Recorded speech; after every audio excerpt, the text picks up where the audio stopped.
তো কোনো দিন ফিরে আসবে না। শ্রদ্ধেয় সম্মানীয় আজকের সভার সভাপতি সাহেব, স্টেজে বসে থাকা ওলামায়ে কেরাম, আমার সামনে অত্র এলাকা থেকে ছড়িয়ে আসা ইসলাম প্রিয়, দিন প্রিয় ভাই বন্ধু সকল এবং পর্দার আড়ালে পর্দানসীন সম্মানিতা আমানতদারিতা মা ও বোনেরা, আমার প্রশংসা মাত্র আল্লাহ সুবহানাহু ওয়া তাআলার জন্য, যিনার প্রশংসা করে শেষ করা যাবে না। তাই তিনার প্রশংসায় আমরা সকলে বলি আলহামদুলিল্লাহ। জোরে করে বলেন না গো আলহামদুলিল্লাহ। একটি লোক বসে আছেন, আবার যদি আপনারা কথা না বলেন তাহলে জালসা করে কি আর ভাল লাগবে? তাহলে আপনারা একজুট হয়ে দয়া করে আসেন। ইনশাআল্লাহ দুই একখানা কোরআন এবং হাদিসের কথা বলবো। আপনারা সাইডে আছেন, প্লিজ যদি আসতে পারেন ভালো হবে। আপনারা যদি একটু সামনে আসতে পারেন অবশ্যই ভালো হবে। তাহলে দ্রুত সালাম শান্তির ধারা বর্ষিত হোক জনাবি মুহাম্মদুর রাসূলুল্লাহ সাল্লাল্লাহু আলাইহি ওয়াসাল্লামের উপর। সকলে বলেন আল্লাহুম্মা সাল্লি আলাইহি ওয়া বারিক আলাইহি। বন্ধুগণ আমার, আমি আপনাদের সামনে যে আয়াতটিকে পাঠ করেছি সেই আয়াতকে কেন্দ্রিত করে ইনশাআল্লাহ কিছুক্ষণ কথা বলবো। যদি আপনারা ধৈর্য ধারণ করে আমার সামনে বসে শুনেন এবং শোনার পরে আমলে পরিণত করার যদি চেষ্টা করেন, ইনশাআল্লাহ আপনার এহকাল পরকাল ভালো হবে এবং আল্লাহ সুবহানাহু ওয়া তাআলা এর বিনিময়ে আপনাদের পরকালকে ইনশাআল্লাহ উদ্ধার করবেন। বন্ধুগণ আমার, আমি আপনাদের সামনে যে আয়াতটি পাঠ করেছি সর্বপ্রথম সেই আয়াতটির তরজমা শুনে নিন না। বিসমিল্লাহির রহমানির রহিম। وسارعوا إلى مغفرة من ربكم وجنات أرضها السماوات والأرض أعدت للمتقين। বন্ধুরে আমার, ভাই আমার, বন্ধুরে আমার, আল্লাহ সুবহানাহু ওয়া তাআলা কোরআনের মধ্যে আয়াতের মধ্যে বলতেছেন ওয়াসারিউ ইলা মাগফিরাতিন মির রাব্বিকুম। হে পৃথিবীর মানুষ, তোমরা আল্লাহ সুবহানাহু ওয়া তাআলার মাগফিরাতের দিকে তাড়াহুড়া করো। ওয়া জান্নাতিন, এবং আল্লাহ সুবহানাহু ওয়া তাআলার জান্নাতকে অর্জন করার দিকে তাড়াহুড়া করো। আরদুহাস সামাওয়াতু ওয়াল আরদ, যে জান্নাতের চওড়াইয়ের ক্ষেত্রে আল্লাহ বলতেছেন, যে জান্নাতের চওড়াই বন্ধুরে মা বোন রে আমার, জমিন এবং আকাশগুলির সমান হবে। উইদ্দাত লিল মুত্তাকিন, এই বিশাল জান্নাতকে আল্লাহ রাব্বুল আলামিন মুত্তাকি মানুষদের জন্য প্রস্তুত করেছি। সুবহানাল্লাহ বলবেন না? তাহলে এই আয়াতের মাধ্যমে আমরা বুঝতে পারলাম যে দুইখানা জিনিসকে অর্জন করার দিকে আল্লাহ সুবহানাহু ওয়া তাআলা আমাকে আপনাকে তাড়াহুড়া করতে বলা হয়েছে। কি করতে বলা হয়েছে? আরে বলেন না গো, তাড়াহুড়া করতে বলেছেন যে তোমরা তাড়াহুড়া করে সেই দুইখানা জিনিসকে অর্জন করার দিকে আগিয়ে আসবে। ওয়াসারিউ, সারাআ ইউসারিউ মুসারাআ, এই শব্দটির অর্থ হচ্ছে তাড়াহুড়া করা। কিসের দিকে তাড়াহুড়া করতে হবে? আল্লাহ সুবহানাহু ওয়া তাআলা বলতেছেন মাগফিরাতের দিকে তাড়াহুড়া করতে হবে। তাহলে মাগফিরাত কাকে বলে? মাগফিরাত মানে হচ্ছে ক্ষমা। মাগফিরাত মানে কি? ক্ষমা। নেপালি ভাষাতে একে বলতে পারা যাবে ক্ষমা। কি বলতে পারা যাবে? ক্ষমা। শুধুমাত্র একখানা শব্দের ফরক। আমরা বাংলা ভাষায় বললে ক্ষমা, আর নেপালি ভাষাতে বললে হবে ক্ষমা। যদি আমি বলি যে আমাকে ক্ষমা করে দেন, তাহলে নেপালি ভাষায় বললে পারে মলাই ক্ষমা করি দিন হোস। বলতে পারবেন? মলাই ক্ষমা করি দিন হোস। বন্ধুরে আমার, আল্লাহ সুবহানাহু ওয়া তাআলা যখন এই পৃথিবীকে সৃষ্টি করলেন, এই পৃথিবীকে সৃষ্টি করার পরে এই পৃথিবীর বুকে যখন আদম সন্তানকে সৃষ্টি করলেন, আল্লাহ সুবহানাহু ওয়া তাআলা জানেন এবং অবশ্যই জানেন পৃথিবীর মানুষ আদম সন্তান দুনিয়ার বুকে গিয়ে জুলুম জিয়াদতি করবে, ফিতনা ফাসাদ করবে, এক অপরের উপরে অত্যাচারী করবে। এরা নামাজ ছেড়ে দেবেন, এরা রোজাগুলোকে ত্যাগ করে দেবেন, হজের উপযুক্ত হওয়ার পরও হজ করবে না। শুধু তাই নাই বন্ধুরে আমার, এরা শিরকের গুনাতে লিপ্ত হবে, বেদাতের গুনাতে লিপ্ত হবে, এরা সুদ খাবে, এরা চুরি করবে, ডাকাতি করবে, এরা জিনাতে লিপ্ত হবে। শুধু তাই নয় বন্ধুরে, আল্লাহ সুবহানাহু ওয়া তাআলা জানেন এবং অবশ্যই জানেন এই পৃথিবীর বুকে আদম সন্তান গুনার মধ্যে, নানান রকমের গুনার মধ্যে লিপ্ত হয়ে যাবে। এরা সাগীরা গুনাহ করবে, আবার কবিরা গুনাহগুলোতে লিপ্ত হয়ে যাবে। রাতে গুনাহ করবে, দিনে গুনাহ করবে, প্রকাশ্যভাবে গুনাহ করবে, আবার একাই একাই গুনাহ করবে, সম্মিলিত গুনাহ করবে, প্রকাশ্যভাবে গুনাহ করবে এবং গোপন ভাবে গুনাহ করবে। এই সমস্ত আদম সন্তানের কারিগরি গুলো, কারখিতি গুলো আল্লাহ সুবহানাহু ওয়া তাআলা জানেন যে আদম সন্তান পৃথিবীর বুকে গিয়ে গুনাহ করবে।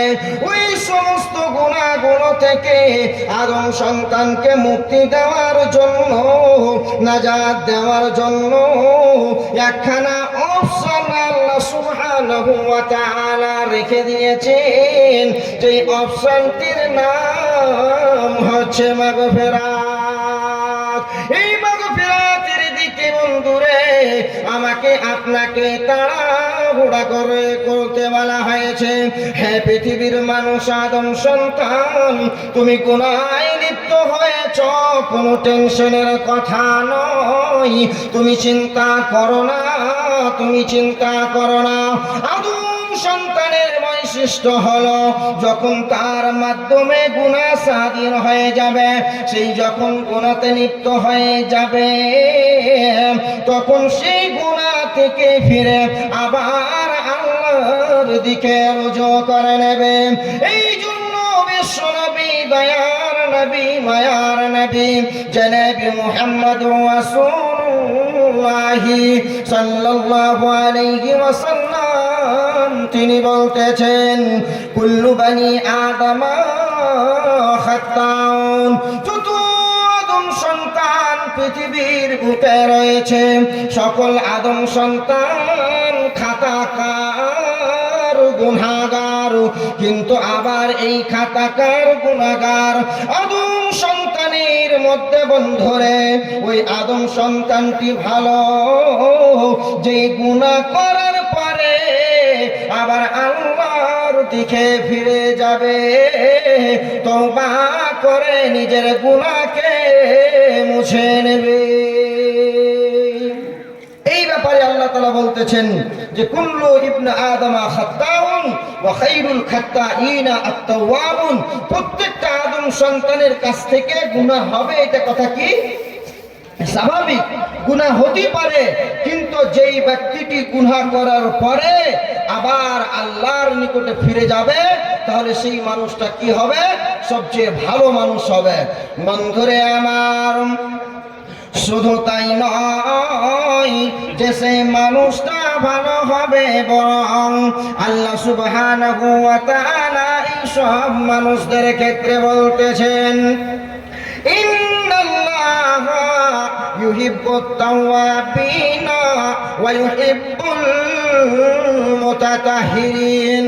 যেই সব আদম সন্তান গুনাহ করার পরে, গুনাহ করেছে গোপন ভাবে, গুনাহ করেছে প্রকাশ্য ভাবে, গুনাহ করেছে সম্মিলিত ভাবে, গুনাহ করেছে একাই একাই, তারপরে আল্লাহর দিকে ফিরে গেছে, এমন আদম সন্তান গুনাহগার মানুষের ক্ষেত্রে আল্লাহ বলতেছেন এরা তওবা করে নেওয়ার কারণে এদের গুনাহগুলোকে আমি আল্লাহ মিটিয়ে দিই, এবং এই তওবা করার কারণে আমি তওবাকারীদেরকে ভালোবাসি, এবং যারা পবিত্রতা অর্জন করে আমি পবিত্রতা অর্জনকারীকে অনেক অনেক অনেক ভালোবাসি।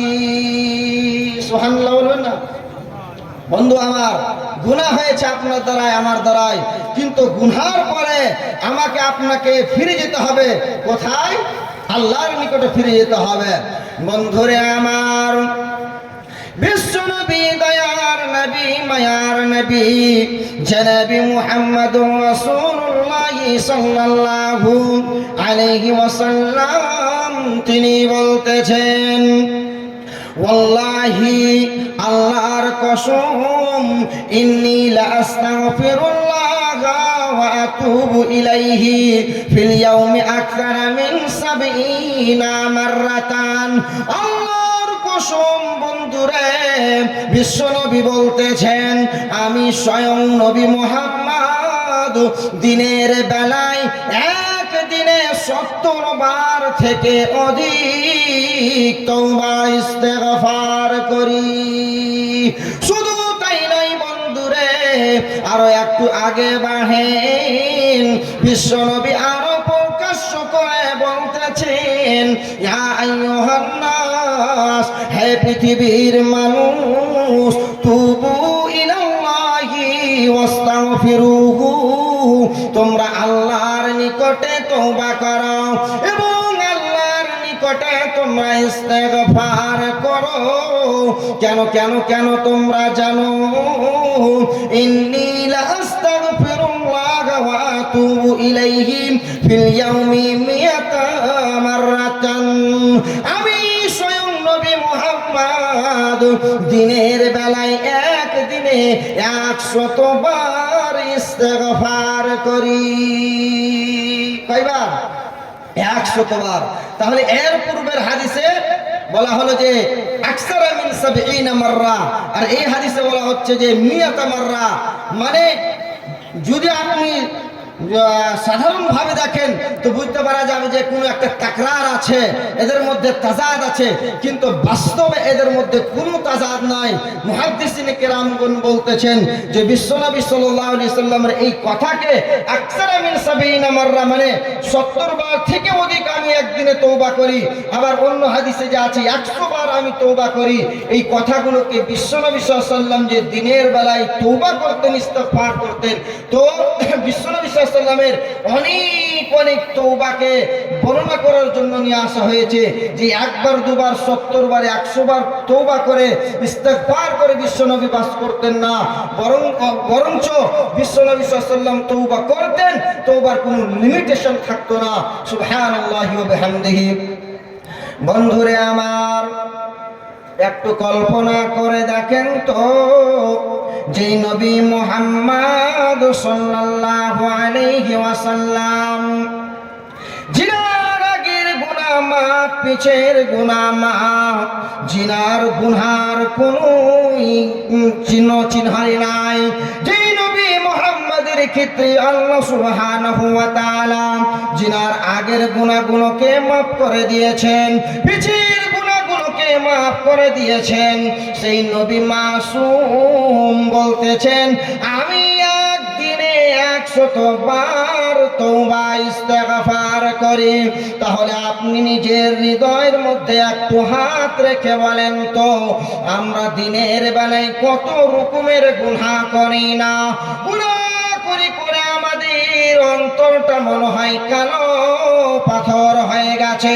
মনে হয় যে আমাদের অন্তরে আল্লাহ মোহর মেরে দিয়েছে। বন্ধুরে আমার, এত সব গুনাহ করি, তারপরও কেন জানি আমরা দিনের মধ্যে একবার তওবা করার তৌফিক পাইতেছি না। নবী মুহাম্মদকে হযরতে আয়েশা রাদিয়াল্লাহু তাআলা আনহা তিনি জিজ্ঞাসা করতেছেন, ইয়া রাসূলুল্লাহ, ইয়া হাবিবাল্লাহ, আপনি রাতের বেলায় যখন কিয়ামে দাঁড় হয়ে যান, রাত ভোর আপনি জেগে জেগে কিয়ামে ব্যস্ত থাকেন, নবী আল্লাহ আপনার তো আগের গুনাহগুলোকে আল্লাহ মাফ করে দিয়েছেন, আপনার তো পিছের সমস্ত গুনাহগুলোকে আল্লাহ মাফ করে দিয়েছেন, তবুও কেন নবী গো রাতের বেলায় এমন লম্বা টানে কিয়াম করো, যার কারণে পাগুলো আপনার ফুলে ফুলে ডোমা হয়ে যায়। হযরতে আয়েশাকে উত্তর দিতে গিয়ে বিশ্বনবী বলতেছেন, আয়েশা রে, তুমি আমারে কি বলতেছ যে আল্লাহ আমার আগের গুনাহগুলোকে মাফ করে দিয়েছেন, পিছের গুনাহগুলোকে মাফ করে দিয়েছেন, আমার জীবনের মধ্যে কোনো রকমের গুনাহ রাখিনি, সেই আল্লাহর কি আমি কৃতজ্ঞতা বর্ণনা করব না? সেই আল্লাহর কি আমি শুকরিয়া আদায় করব না? আয়েশা রে, আফলা আকুনা আবদান শাকুরা, যে রব আমার উপরে এত ইহসান করেছেন, এত নিয়ামত করেছেন, সেই রবের কি আমি শুকরিয়া আদা করব না? ভাইরে আমার, বন্ধুরে আমার, আমাকে আপনাকে আল্লাহ নিয়ামত দান করতে কোনো কমি করেনি। আমার যে সুন্দর হাত রয়েছে, আমার যে সুন্দর পা রয়েছে, আমার যে শোনার জন্য দুখানা খুব সুন্দর সুন্দর কান রয়েছে, পৃথিবী জগৎকে দেখার জন্য যে দুইখানা চোখ রয়েছে, মা বোন আমার রে, ভাই বন্ধু আমার রে, একবার অন্তরের মধ্যে হাত রেখে বলেন তো যে আমি আপনি আল্লাহর কোন জিনিস খানের শুকরিয়া আদায় করেছি? কি শুকরিয়া আদায় করেছি আমরা? এতগুলো নিয়ামত পাওয়ার পরও সুখে খাচ্ছি, সুখে জীবন যাচ্ছে, তারপরও আমরা আল্লাহ সুবহানাহু ওয়া তাআলার কোন জিনিসখানের শুকরিয়া আদায় করেছি? 5 ওয়াক্তের সালাত আমাদেরকে পড়ার তৌফিক হয় না। বলেন দেখি, এর চেয়ে বড় আর অন্যায় কিছু হতে পারে? হতে পারে না।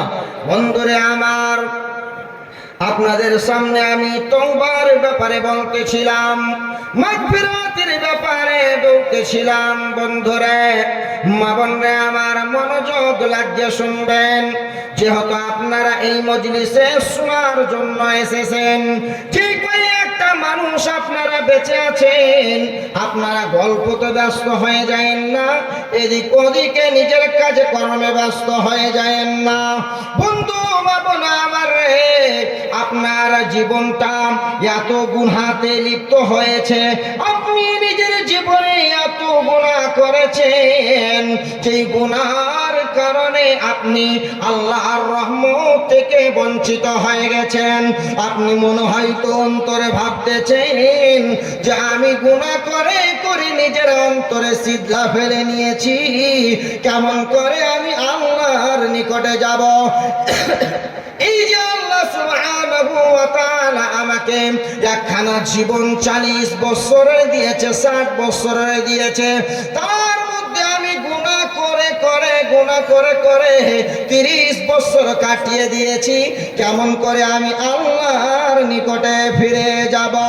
বন্ধুরে আমার, আল্লাহ বলতেছেন, শুনেন, লা তাকনাতু মির রাহমাতিল্লাহি, তোমরা যেন আল্লাহর রহমত থেকে বঞ্চিত হবে না।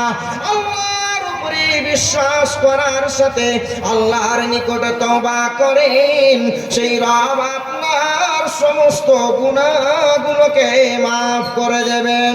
যেহেতু স্বয়ং আল্লাহ প্রত্যেক রাতের বেলায় জমিনের আসমানে নেমে আসেন আর বলেন ইয়ানজিলু রাব্বুনা সুবহানাহু ওয়া তাআলা, আমাদের রব, আমাদের পারওয়ারদিগার সেই রব্বুল আলামিন প্রত্যেক রাতে জমিনের আসমানে নেমে আসেন আর বলেন মাইয়াদুনি।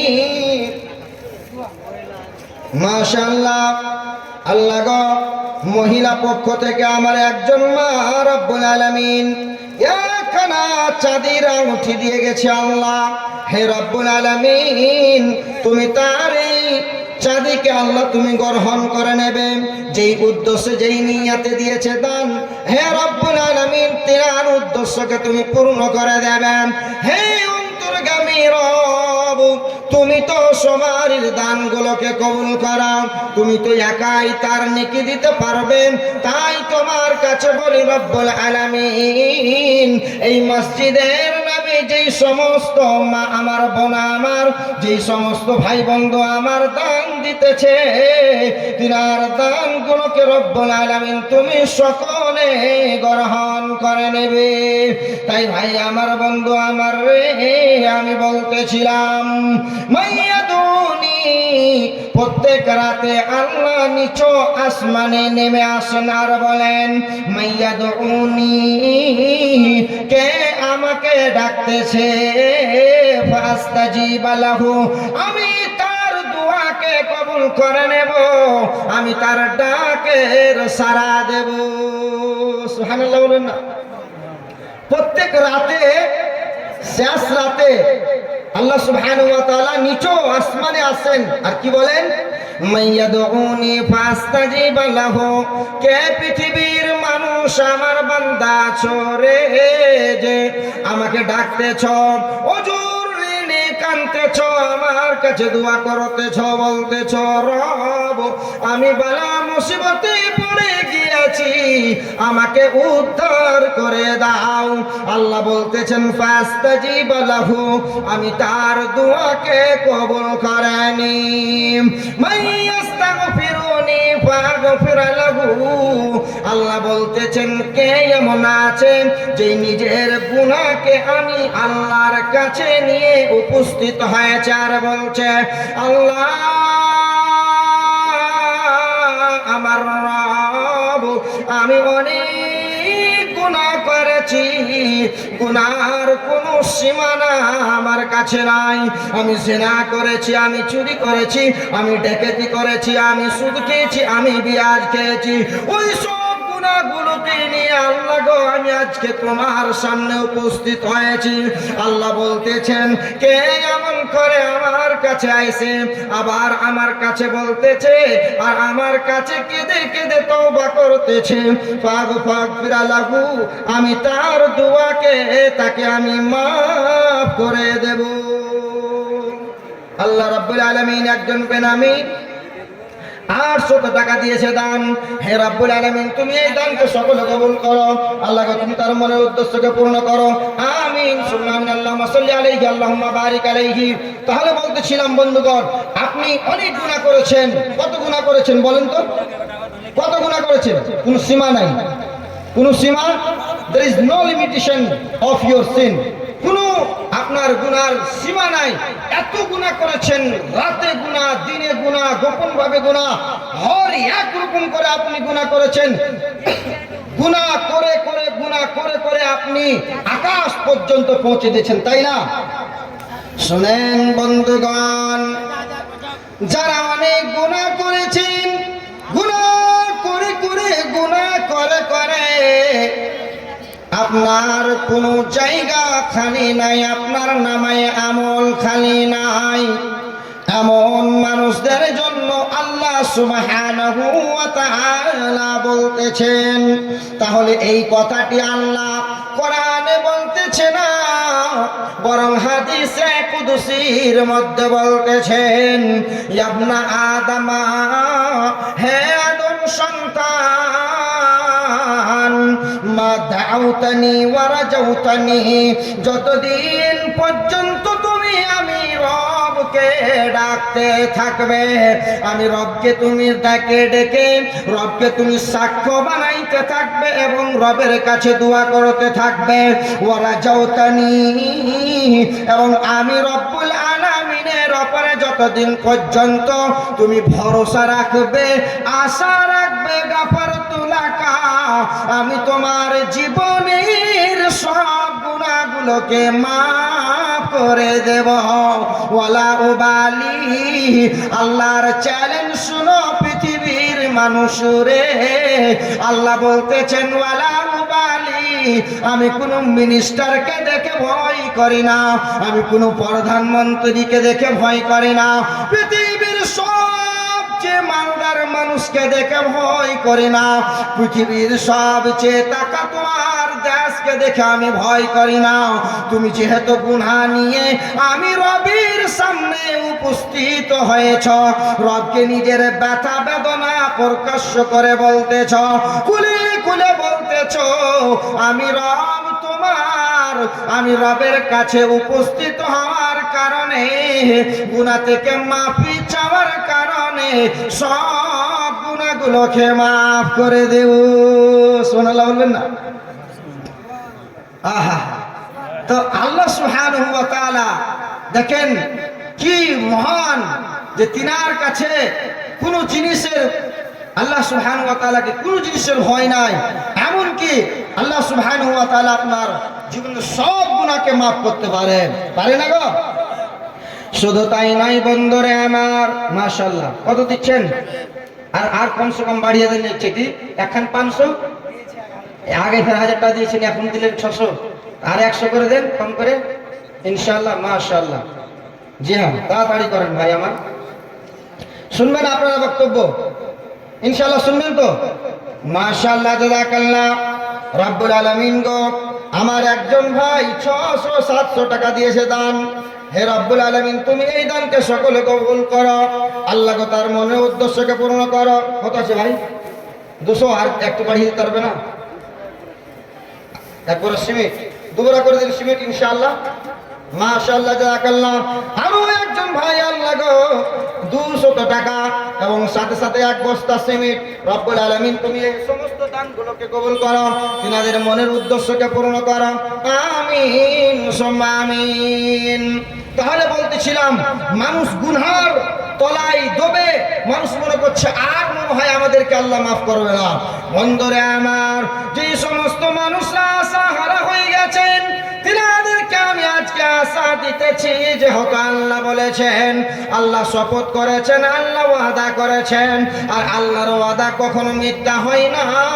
তাই শুনেন, আল্লাহ বলতেছেন, ইবনে আদমা, হে আদম সন্তান, শোনো শোনো শুনে নাও, হে আদম সন্তান, লাউ বালাগাত যুনুবুকা আনাবাস সামাই, যদি তোমার গুনাহগুলো এত হয়েছে, এত গুনাহ হয়েছে, যে গুনাহ করতে করতে করতে করতে তুমি আকাশ পর্যন্ত গুনাহকে পৌঁছে দিয়েছ, জমিন আকাশ সমস্ত জায়গাকে তুমি গুনাহ দিয়ে পূর্ণ করে দিয়েছ, সুম্মাস্তাগফারতানি,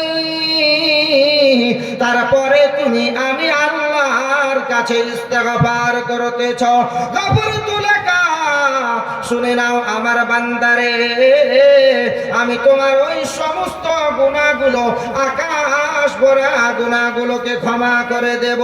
ওয়ালা উবালি, আমি গুনাহকে মাফ করার ক্ষেত্রে কোনো জিনিসের পরোয়া করি না।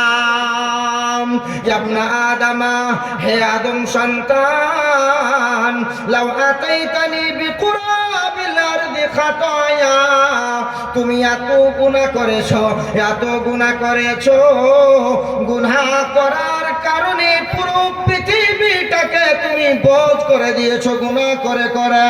শুনো শুনো শোনাও, তুম্মা লাকিতানি লা তুশরিক বি শাইআ, তারপরে তুমি আমার কাছে সাক্ষাৎ করেছো এমন অবস্থায় যে তুমি আমি আল্লাহর সাথে কাউকে শরীক করনি। লাতাইতুকা বিকুরাবিহা মাগফিরাতান।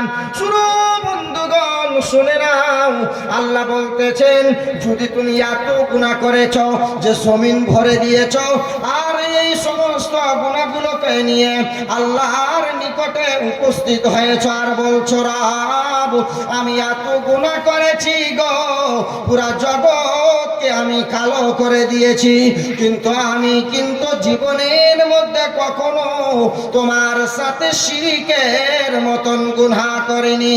আল্লাহ বলতেছেন লাতাইতুকা বিকুরাবিহা মাগফিরাতান, হে আমার বান্দারে আমি তোমার জন্য জমিন ভরা মাগফিরাত নিয়ে উপস্থিত হয়ে যাব। সুবহানাল্লাহ। আমি আপনি গুনাহ করেছি জমিন ভরা, আর এই জমিন ভরা গুনাহ নিয়ে আল্লাহর নিকটে হাজির হয়েছি। এই অবস্থায় যে আমার গুনাহতে শিরকের মতন গুনাহ নাই। কিসের গুনাহ নাই গো? শিরকের মতন গুনাহ নাই। তাহলে শিরকের গুনাহ আল্লাহ মাফ করবে? শিরকের মতন যদি গুনাহ না থাকে, আল্লাহ বলতেছেন বান্দারে লাতাইতুকা বিকুরাবিহা মাগফিরাতান, আমি তোমার জন্য জমিন ভরা মাগফিরাত নিয়ে উপস্থিত হয়ে যাব। আল্লাহু আকবার। আল্লাহকে নিজের ব্যথা বেদনা কবে কোন সময় প্রকাশ্য করেন, আল্লাহকে বলেন যে রব আমার কাছে গুনাহ হয়েছে, ভুল হয়েছে, আমাকে মাফ করেন। আমি কোন গুনে পার হব গো আল্লাহ, ফুলসে রাতের ফুল। আমি কোন গুনে পার হব গো আল্লাহ, ফুলসে রাতের ফুল। তাহলে আমাদেরকে প্রস্তুতি নিতে হবে, তৈরি করতে হবে যে আমরা কি কাজ করছি এবং কি কাজ আমাদেরকে করা উচিত। তাহলে আমরা এতক্ষণ অবধি যা কিছু বুঝতে পারলাম, তার মাধ্যমে কি বুঝলাম? যে আমরা গুনাহ করে নিরাশ হতে হবে না, আল্লাহর দিকে ফিরে যেতে হবে।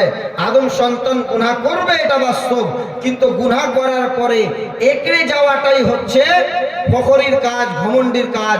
তাহলে একড়ে যেতে হবে না, গুনাহ করার পরে নরম এবং আল্লাহর কাছে গিয়ে হাজির হতে হবে, নিজের ব্যথা বেদনা প্রকাশ করতে হবে। বন্ধুগণ আমার, এই যে আল্লাহ সুবহানাহু ওয়া তাআলা বললেন যে যতগুলো গুনাহ আছে ওই সমস্ত গুনাহগুলোকে আমি মাফ করে দেব, তাহলে কোন গুনাহগুলোকে আল্লাহ মাফ করে দিবেন? এমনি মতন কোন গুনাহগুলোকে মাফ করে দিবেন? গুনাহর আবার দু কিসিম আছে। গুনাহর কয় কিসিম আছে মনে থাকবে? বন্ধুরে আমার, মা বোনরে আমার, গুনাহর আবার দু কিসিম আছে, গুনাহে কবিরা এবং গুনাহে সগীরা। দুটা কিসিম হলো গুনার। তাহলে যেই সমস্ত গুনাহে সগীরা, ওই গুনাহগুলোকে আল্লাহ এমনিতেই মাফ করে দেবেন। এমনিতে মানে আপনি ওযু করেছেন তাই আপনার গুনাহ মাফ, আপনি নেকির কাজ করেছেন তাই আপনার গুনাহে সগীরা মানে ছোট ছোট গুনাহগুলো মাফ। যেমন আল্লাহ বলতেছেন ইন্নাল হাসানাতা ইউযহিবনাস সাইয়্যাত, বান্দারে তুমি নেক কাজ করেছো, ভালো কাজ করেছো, জেনে নাও অবশ্যই তোমার নেকির কাজগুলো তোমার যত রকমের পাপগুলো রয়েছে সেই পাপগুলোকে খতম করে দেয়, মিটিয়ে দেয়। তাহলে যেই সমস্ত কবিরা গুনাহগুলো রয়েছে সেইগুলোকে আল্লাহ মাফ করবেন, কিন্তু চারখানা কন্ডিশন রয়েছে। কয়খানা? চারখানা কন্ডিশন। গুনাহে কবিরা মাফ হওয়ার জন্য চারখানা কন্ডিশন রয়েছে। এক নম্বর নিশান মনে রাখবেন বন্ধুগণ, যে আপনি যেই গুনাহ থেকে রুজু করতেছেন, যেই গুনাহ থেকে আপনি তওবা করতেছেন, ওই সমস্ত গুনাহগুলো আর জীবনে কোনোদিন করবেন না বলে আপনাকে ওয়াদা করতে হবে। যেগুলো গুনাহ আপনি তার্ক করতেছেন, ছাড়তেছেন, যে আমি আর কোনোদিন এই সমস্ত গুনাহ করব না, তাহলে আপনাকে নিজের অন্তরে এই জিনিসের শপথ করতে হবে, আল্লাহকে সাক্ষী রেখে, যে রব আমি যে গুনাহকে ছাড়লাম, তাহলে এই গুনাহ আর আমি কোনোদিন ফিরে করব না। বন্ধুরা আমার, দ্বিতীয় নম্বর হচ্ছে যে গুনাহটি আপনি করবেন, যে গুনাহটি আপনি, জি হ্যাঁ বলেন, আপনি বলেন। শফিকুল ইসলাম 3000 টাকা, সুবহান 1500 টাকা, হায়াত আলী 2 ব্যাগ সিমেন্ট, হাতিবুল 400 টাকা, মুক্তার 2000 টাকা, গোলামিন 1000 টাকা, আরশাদ 500 টাকা, মতিপুর 1000 টাকা, আপনি বলেন। 2500 টাকা, আব্দুল কাবিল 1000 টাকা, রেজাউল 1000 টাকা, আকমাল 500 টাকা, সাকির আলম